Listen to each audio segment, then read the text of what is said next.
Saúde, irmãos, com a paz do Senhor Jesus Cristo. Irmãos, devocional dia de hoje, eu quero falar sobre o tema direção do Espírito. Irmãos, em 1 Coríntios capítulo 2, Paulo diz assim: E eu, irmãos, quando fui ter convosco, anunciando-vos o testemunho de Deus, não fui com sublimidade de palavras ou de sabedoria, porque nada me propus saber entre vós, senão a Jesus Cristo e este crucificado. E eu estive convosco na fraqueza e em temor e em grande tremor. E a minha palavra e a minha pregação não constitui em palavras persuasivas de sabedoria humana, mas em demonstração de espírito e de poder. Irmãos, aqui nós vemos que Paulo não estava preocupado no que ele fosse falar. Paulo não estava preocupado em levar muitas palavras. Paulo não estava preocupado em ter grande sabedoria.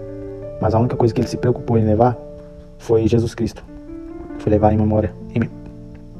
memória de Jesus Cristo crucificado. No versículo 2 ele diz o seguinte: Porque nada me propus saber entre vós, senão a Jesus Cristo e este crucificado. Irmãos, aqui Paulo mostra que ele tem grande temor no que ele vai dizer. E por isso ele também entrega. Ele vê que não precisa ter grande sabedoria para pregar.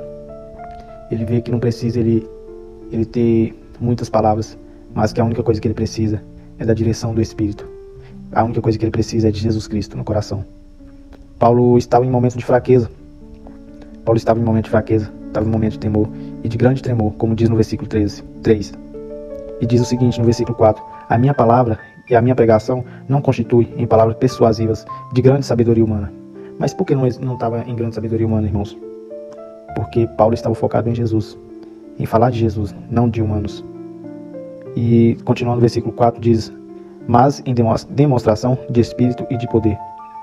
Então a palavra e a pregação de Paulo não estava focada nas palavras humanas, mas sim nas palavras espirituais, as palavras que o Espírito Santo tinha entregado, passado para ele.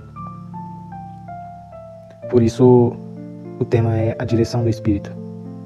A gente não deve sim, na verdade deve estudar a palavra, deve ter conhecimento. Paulo pregou, mas Paulo teve conhecimento. Paulo tinha o conhecimento da palavra do Senhor. Devemos ter conhecimento da palavra do Senhor, mas não devemos somente confiar na gente, no nosso conhecimento.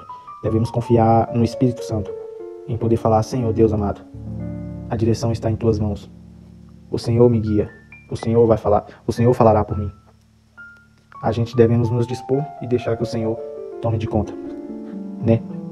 E que essa reflexão fique para todos os irmãos que possam meditar nessa palavra, em que Paulo diz, né, que a única coisa que ele precisou foi ter em memória o Espírito Santo, ter em memória Jesus Cristo crucificado. Mas lembrando, irmãos, que não é somente isso. Para isso, Paulo teve o conhecimento também. Teve o conhecimento da Bíblia. Teve o conhecimento da palavra do Senhor. E assim eu deixo essa reflexão para os irmãos, e que guardem no coração, que não sejamos somente ouvintes, mas também praticantes da palavra do Senhor. Fiquem todos com Deus em nome do Senhor Jesus. Amém.